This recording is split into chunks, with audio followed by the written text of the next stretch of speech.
Hello, good evening. This evening, I want to present the 7 principles by which I live, and I call them my religion. When I talk about religion, I don't mean the church, I mean the things I live by. As Oprah Winfrey will say, what is your religion? I have 7. The first and the most important for me is our hearts are restless unto the fine rest in God. So no matter how I grow, how I evolve, I make sure I leave my heart in God and I find rest and stay connected to God.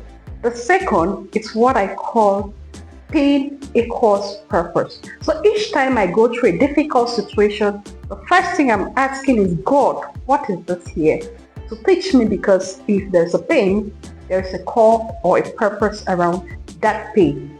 The third most important thing I live by is that the people in my life have a place. It's either they're in the 3, they're in the 12, or they're in the 72, and I treat them and give them time or space according to where I classify them in my life.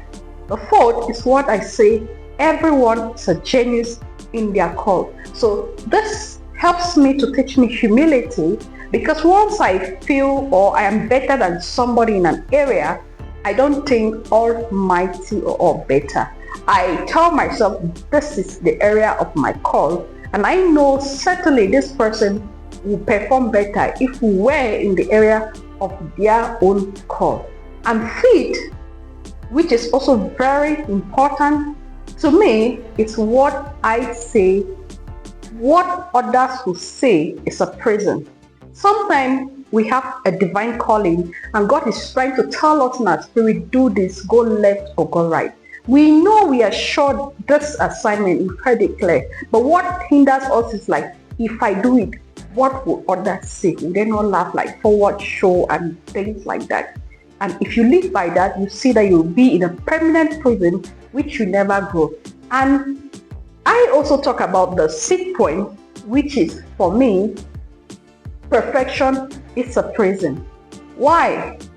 If you want to wait until you're sure you can do it all together and get it right, you're surely going to be living in a prison, because you will always wait. And I always say perfection is achieved through implementation. You never stay and wait until you know it all. And lastly, it's what I say, I turn my greatest weakness, which is anger, of course I'm a choleric, into the biggest treasure of my life.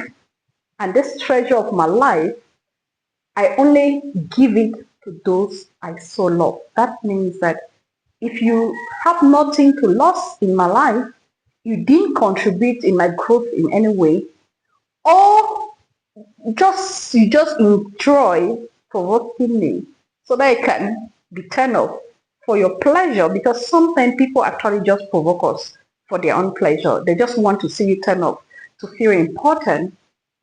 I say my anger, it's a treasure. It's not meant for everybody. So I developed this one great strategy, which is silence. So I can read your message. I just read around. This person wants to provoke me, and I stay quiet. So I am not obliged to answer to all the comments on social media, on individual DMs, and so on. It's those things are just meant to provoke me. And the natural choleric or molded part will just jump my head. But this version of the molded choleric decides to give it silence. I borrowed from the phleg.